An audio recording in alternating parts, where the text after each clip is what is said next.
Olá, meu querido irmão, minha querida irmã, a paz do Senhor Jesus, Diácono Rubson falando, e hoje nós estamos aqui para o nosso ensino de Daniel capítulo 2, tá?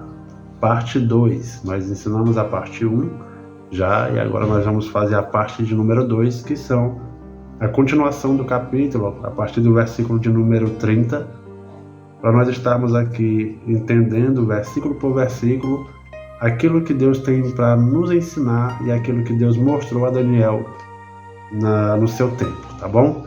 Então, versículo 30, Daniel capítulo 2, versículo 30 vai dizer assim: E a mim foi esclarecido este mistério, não por ter eu mais sabedoria entre todos os que vivem na terra, mas para que tu, ó rei, saibas a correta interpretação e compreendas todos os pensamentos que passaram pelo teu coração. Ó rei, eis que tu olhaste e viste diante de ti uma grande estátua, e em tua visão esta estátua era enorme e impressionante, estava em pé diante de ti e tinha uma aparência terrível. A cabeça da estátua era feita de ouro puro, o peito e o braço eram de prata, o ventre e os quadris eram de bronze, as pernas eram de ferro e os pés eram em parte de ferro e em parte de barro. Enquanto estavas contemplando toda a estátua, uma pedra soltou-se, sem auxílio de mãos, atingiu a estátua nos pés de ferro e de barro e os destroçou. Então o ferro, o barro, o bronze, a prata e o ouro vieram abaixo, despedaçados, viraram pó, como pó que se vê na eira, quando no verão se bate o trigo no terreno para separá-lo da palha. E o vento carregou todos os destroços sem deixar vestígio. Entretanto, a pedra que atingiu a estátua tornou-se uma montanha e encheu toda a terra. Até aqui, Daniel está explicando para o rei qual foi o sonho que ele teve, porque quem lembra aqui, quem está no nosso grupo participando, sabe que a primeira parte vai falar sobre o rei pedindo que os seus sábios, que os seus adivinhos, que os feiticeiros, seja lá quem fosse, pudesse dizer o sonho. Não somente interpretar, mas também dizer o que foi que o rei sonhou. Era um pedido muito difícil, porque Nabucodonosor estava dizendo: olha, eu tive um sonho, mas eu não vou contar para vocês, eu quero que vocês me digam o que foi que eu sonhei. Foi isso que ele falou ali. Então, Deus dá a Daniel esse dom. Deus mostra para Daniel o sonho e dá a interpretação do mesmo. Então, até aqui, Daniel vai falar sobre o sonho do rei, tá bom? Uma das coisas que eu posso aprender com uma aplicação pessoal, muitas das vezes, é que nesse mundo de profecias ou profetadas, de pessoas visionárias, eu não falo de visionárias quanto a projetos incríveis, não. Eu falo de pessoas que dizem ter visão de tudo, né? Hoje em dia, uma das coisas que nós aprendemos é que quando Deus quer falar algo para ti ou para mim, através de visões que Ele deu para alguém, Ele vai confirmar também mostrando para você. Deus vai confirmar muitas das vezes assim. Foi isso com Nabucodonosor. Deus mostrou para ele, confirmou com Daniel e foi falado para o rei. Continuando aqui, aí vem agora a parte da interpretação.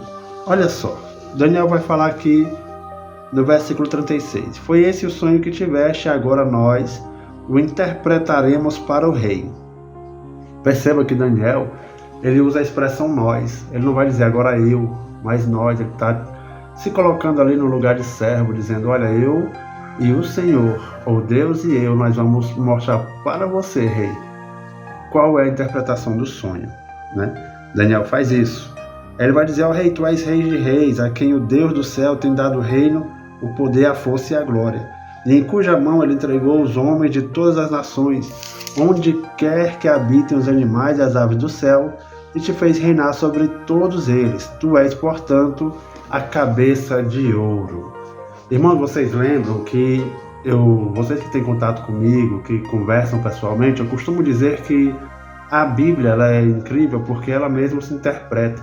Você não precisa pegar livros extras ou algo do tipo para poder entender o que a Bíblia está dizendo, apesar que é muito bom nós termos dados históricos da humanidade para comprovar o que a profecia diz, para comprovar o que a Bíblia diz.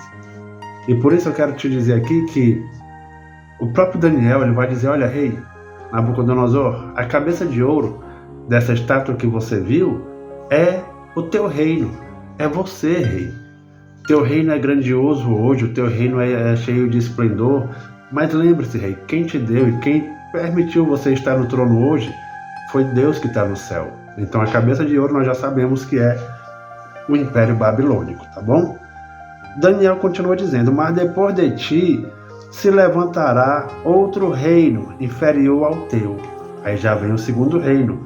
Nós vamos saber pela história que o segundo reino que veio depois do reino babilônico é o reino dos Medos, tá? É o reino dos Medos e o reino dos Persas, que teve ali uma passagem rápida. Por isso que Daniel vai usar essa expressão aqui, ó. Logo virá outro reino inferior ao teu, e um terceiro reino feito de bronze, o qual terá domínio sobre a terra. Esses dois são muito rápidos, o reino dos Medos e o reino dos Persas, eles são reinos muito rápidos, por isso que Daniel cita pouco, ou cita devagar quando vai falar sobre eles. Quando vai vir o quarto reino, aí Daniel vai falar assim, olha, feito de bronze, o qual terá domínio sobre toda a terra, e haverá um quarto e último reino, este forte como ferro, pois o ferro tem o poder de quebrar e esmigalhar tudo. Só fazer uma pequena correção aqui, o segundo reino e o terceiro reino, o segundo reino é o reino dos Medo-Persas, tá? É junto. O terceiro reino já é o reino grego, tá bom? Com Alexandre o Grande, em uma visão futura, aqui no capítulo mais posterior, eu vou entrar com detalhes sobre essa questão, beleza? E o quarto reino aqui vai ser, como diz aqui, ó, quarto e último reino, este forte como ferro, pois o ferro tem o poder de quebrar e esmigalhar tudo. E assim como o ferro despedaça tudo, também ele destruirá e reduzirá a pedaços todos os reinos do mundo.